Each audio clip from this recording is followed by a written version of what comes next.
En el capítulo anterior vimos el uso que podía tener el acorde perfecto en segunda inversión. Ahora toca rematar el asunto con un ejercicio de bajo sin cifrar.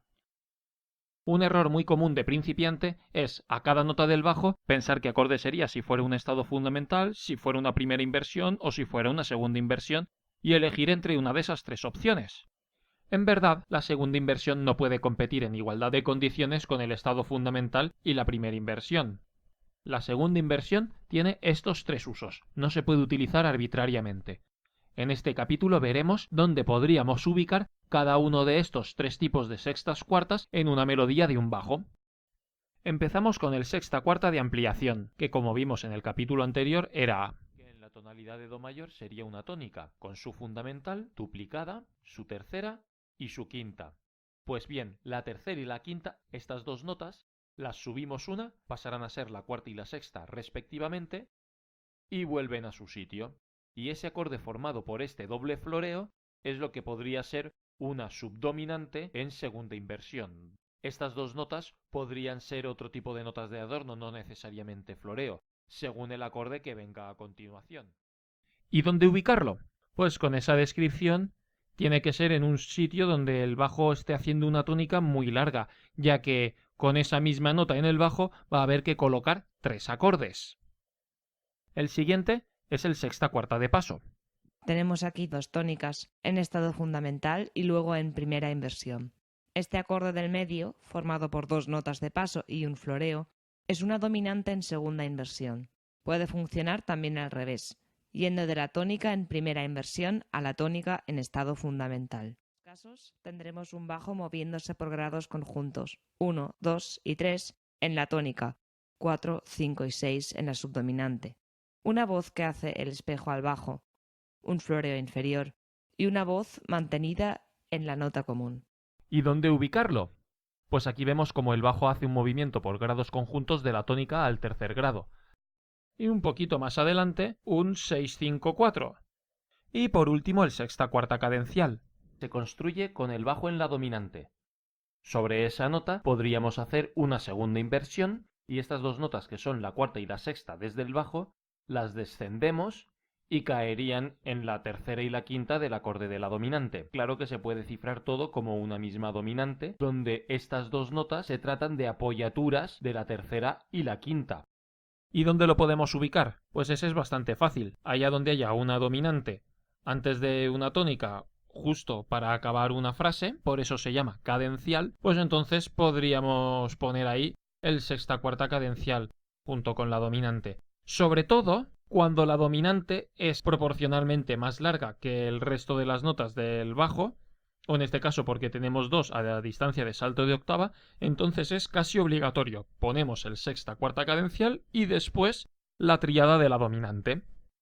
Ya hemos visto que también se puede cifrar de esta otra manera. Son como dos formas diferentes de decir una misma cosa. Y aunque yo sea partidario de cifrarlo como una dominante con dos apoyaturas, en este caso sería un do que va a bajar al si y un mi que va a bajar a un re, si alguien quiere escribir ese acorde de sol do mi como una tónica en segunda inversión, también puede hacerlo. Con esto ya hemos visto todos los acordes en segunda inversión que podíamos haber colocado en este ejercicio. Y está casi todo cifrado. Para completarlo, miremos las notas que faltan. La primera es do, que viene a significar que esta tónica en primera inversión pasa ahora al estado fundamental. Y después tenemos una sensible en el bajo y ya sabemos lo que hacer cuando hay una sensible en el bajo. Y finalmente tenemos aquí un re, que es un segundo grado, y normalmente ahí ponemos un estado fundamental, especialmente cuando de ahí pasamos a la dominante, 2-5-1 para terminar. Empezamos escribiendo la tónica, las notas do, mi, sol y duplicando el do, que es la fundamental. La nota común entre la tónica y la dominante es esta, el sol, de modo que la contralto va a ser la nota común durante los tres primeros acordes. La soprano está en el mi. Si el bajo en esos tres primeros acordes hace do, re, mi, el espejo al bajo tendrá que ser mi, re, do, y eso lo tendrá que hacer la soprano. Y el floreo tónica sensible tónica será do, si, do, y queda para el tenor. Comprobamos que el acorde que hay aquí en medio es efectivamente una dominante en segunda inversión. La dominante es sol, si, re, y tenemos esas tres notas con el re en el bajo y duplicado. Y a continuación la tónica que las notas son do, mi, sol y el mi en el bajo sin duplicar, está duplicado el do. Y ahora para pasar al estado fundamental, la voz que estaba haciendo la nota mi era el bajo y se va al do, así que ahora necesitamos el mi en alguna otra voz. Cualquiera de las que estén haciendo el do la llevamos a mi. Podríamos hacerlo con la soprano, que a priori sería lo más recomendable. Siempre que hay posibilidad de elegir, le damos más movimiento a la voz de arriba. Pero en este caso vamos a hacerlo con la voz del tenor. La dominante en primera inversión, ya sabemos, no podemos duplicar el bajo porque es la sensible. En las primeras inversiones, preferible no duplicar el bajo. Pero en el caso de la dominante está prohibidísimo. Así que entre duplicar el sol o el re, en principio sería mejor duplicar el sol, ya que es el grado tonal. Pero por conducción melódica, pues igual nos viene mejor duplicar el re.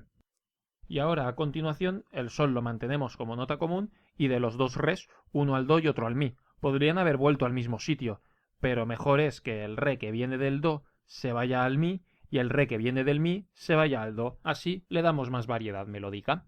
Y para la subdominante en segunda inversión, lo hacemos como se hace el sexta cuarta de ampliación. Si la tónica es do, mi, sol, el bajo lo mantenemos como nota común y la tercera y la quinta, que son el mi y el sol, las subimos una y vuelven a bajar. Aquí tenemos el acorde do, fa, la con el do en el bajo y duplicado en el tenor. Y luego enlazamos la tónica con la subdominante en primera inversión. En la subdominante podríamos duplicar tanto el fa como el do. Por conducción melódica nos ha venido mejor duplicar el fa. Y para hacer el sexta cuarta de paso, la nota común es el do y está en el tenor, y de las dos que están en el fa, una tiene que hacer el floreo fa, mi, fa. El floreo de antes era do, si, do, que era tónica, sensible, tónica, pero ahora, como es el sexta cuarta de paso entre la subdominante, pues el floreo tendrá que ser desde la subdominante, fa, mi, fa. Y el espejo al bajo, si el bajo hace la, sol, fa, sol, la. Aquí tenemos la tónica en segunda inversión, las notas son do, mi, sol, con el sol en el bajo y duplicado en la contralto. Y aquí la subdominante en estado fundamental, fa, do, la, fa. Para enlazarlo con el segundo grado, estas dos son las dos notas comunes, así que solamente nos queda subir el tenor del do al re. Y para el sexta cuarta cadencial, las notas que necesitaremos serán duplicar el bajo, es decir, otro sol, la cuarta, que los intervalos se cuentan desde el bajo, por lo tanto un do, y la sexta, un mi. Según dice la teoría musical, en las segundas inversiones, la cuarta tiene que estar preparada. Quiere decir, hemos de aprovechar el do del acorde anterior como nota común, pero es que mira por donde el acorde anterior no tiene do. Así que lo podemos hacer así, todas las voces por movimiento descendente a la nota más cercana, y nos pasa que... ¡ay! Así que lo hacemos por movimiento ascendente. Y lo que tenemos es una octava por movimiento directo, porque si la soprano va de fa a sol es un movimiento de segunda y el bajo salta de re a sol es un salto de cuarta. Y también una quinta directa entre la soprano y la contralto, que estaría permitida porque es un grado conjunto contra un salto. Mantenemos el sol como nota común y la cuarta y la sexta, que son el do y el mi, bajan respectivamente al si y al re, y ya tenemos el acorde de la dominante, sol, re, si, sol. Podríamos ahora enlazarlo con la tónica y acabar haciendo ley del mínimo esfuerzo, que es mantener el sol como nota común, el si al do y el re al mi. Pero melódicamente ganará mucho si la soprano la bajamos de sol a mi, la contralto sigue teniendo que ir al do porque es sensible que va a tónica, y el tenor puede bajar también al do. Se nos quedaría una tónica incompleta, pero bueno, ya sabemos que para terminar un ejercicio podemos acabar con una tónica incompleta, omitiendo la quinta. Para terminar este vídeo te propongo estos ejercicios. El primero es un análisis para que lo primero identifiques la tonalidad y a continuación con números romanos indiques cada uno de los grados en cada acorde y con números árabes su estado. Nada para los estados fundamentales, un 6 para las primeras inversiones y un 6-4 para las segundas. Desde estos ejercicios los voy a hacer a mano y van a estar disponibles en Patreon. En el próximo vídeo veremos los acordes de quinta disminuida construidos desde la sensible.